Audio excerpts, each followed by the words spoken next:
Hi guys, this is a quick video just to show you on our AWS instance where everything kind of is. That includes some of the applications we have installed on here, as well as our directory structure, where our databases live, and the purpose of those databases. So I guess we can start by clicking on Start. And you'll see we've got a couple of things installed. We've got Visual Studio 2014 Enterprise, along with that data quality services that we use to cleanse some of our information. We've got OpenConnect, and I will make another video showing how you would connect to our TFS using OpenConnect. We have Visual Studio 2015, which is the tool we use to author most of our code, and that includes the API and any code that is referenced by the ETL in script components and the like. And we also have Visual Studio 2013, the shell with the SQL Server data tools, and that's what we will be using for authoring our ETL packages. And then some, one or two other tools like Notepad++ and Fiddler, which is quite handy when you want to maybe sniff the network traffic that's going out to the APIs that your ETL is calling, just to make sure that those calls are going through and what the responses are. If we take a look at the folder structure, most of our concern will be on the E and F drives. So the E drive is about 2 terabytes big. That's what contains most of our data files, and that currently includes our backups. So all our data files are in the E drive data, our databases, and then our backups, which we have a maintenance job that runs, is in the folder underneath that, backups, so E data backups. Periodically our space might run out, because right now we do not do anything other than kind of drop our all the databases. So if you do need to do that, you can go and look in this folder, and it's usually quite easy to spot which ones you can delete. You can just use the date modified column. And back to the E drive. Yeah, I think that's mainly what the E drive is used for. In some of our SSIS packages, we use E drive temp as our buffer. I'm not sure actually what to call it, but it's where any log files that get created, or any cached or buffer files, gets kind of written to this folder when it runs out of memory. And then onto the F drive. Now our F drive is slightly smaller. It's at 160 gigabytes, and the main purpose of this drive is when we pull files that needs to be hosted before it gets imported into staging, it all lives here. And then we also have, like you've seen before, we have our project files are here, and in the F drive, project files data warehouse main. Couple of applications, such as the components or third-party tools that we're using inside SQL Server, or the data tools. And then import data files is probably the most important. So here's a collection of folders that we use either as a place that we set FTP directories up, and our third-party providers push data to those directories, or if we have to connect to some third-party provider and pull some information.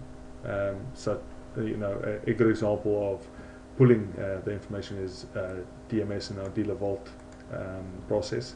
A good example of pushing, which is not live right now, but will be, I guess, in the next couple of sprints would be DMI, who is also a DMS provider, but they actually push the files to you.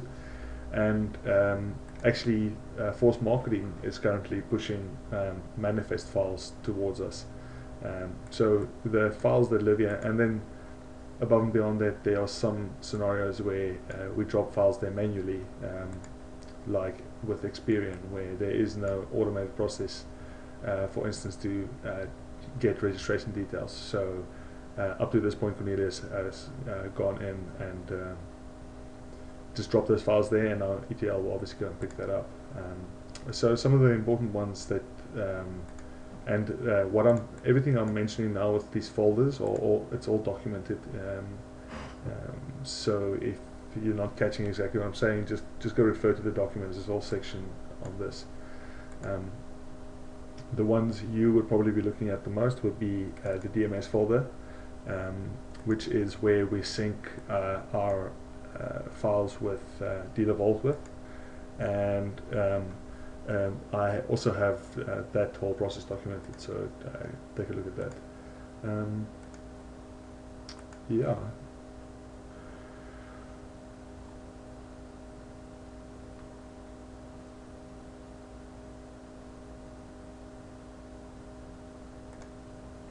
The next thing I want to discuss is kind of the databases we have going and what the purpose of those are. So in the documentation, I will give you guys the connection details. So if you're going to RTP onto this box, it shouldn't be a problem. You can just click the local host.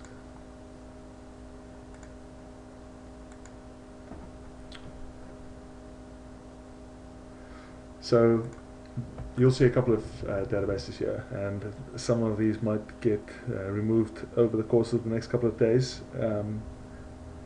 For instance, this _new database is going to go away. But if you look at the top 3 databases, the DQS databases, those are basically system generated. DQS generates that, and it uses it to manage all the projects, the knowledge bases, the matching rules, the staging data. All DQS related data sits in these 3 databases. Then we have the Force Marketing database, which is basically a very small little database that we use as almost like a control. I have a catalog of all our jobs, which is basically a collection of our packages. I'm not going to go into too much detail here, but there is a mechanism we have that allows us to listen in on an email box, and in response to specific senders or subject lines, fire off our packages. But for that to work, there is a specific way to set up everything. For instance, if you want to run the package, it has to be kind of wrapped within a job. So that's why we have this job column. So in the case where we set up those type of rules, we would go and set up a job, add this job name here, and then we have the rules associated with which emails triggers which jobs. But I'm not going to go into too much detail there. Just know that this Force Marketing database is kind of used for our auditing purposes. So whenever a job is run, we update this table to say, job is running, and after the job's run, we will update the last run date. We will also log every single run. So if you want more detail, you just go into job run, and that's where they will be contained. I don't think you'll be interacting too much with this database, so it's kind of just a FYI. If you then take a look at Force Marketing _stage, that is our staging database. So the whole mantra, or one of the tenets of this design is that any data from any source before going into the warehouse has to hit stage first, and staging is where we do most of our transformations. Some data goes through various stages of cleaning, and they're all represented with tables here. A small little rule of thumb, and it might not have been strictly enforced, but you can kind of gauge the source of the data by the kind of prefix to the table name. So like for instance DMS is all our DNS related information, DMI is our DMI related information, DV is dealer vault, ET is exact target, EXP is Experian, obviously Facebook, FT underscore is Forestel, which is Force Marketing's transactional system, which we pull quite a lot from to populate, for instance, dealership campaigns and jobs and things like that. HLIX stands for Helix, which is also a Force Marketing related system, but it's a kind of a different source to the transactional system. MAN is our manifest files. Again, it's something Force Market relating, but it's not kind of the transactional system. MarchX, which is call center data, and then some staging tables that I believe I think Louis used some of those. And that's pretty much all there is to say about staging. So our production database will always be _prod, and I'll just show you kind of some of the some of the dimensions that we have on here already.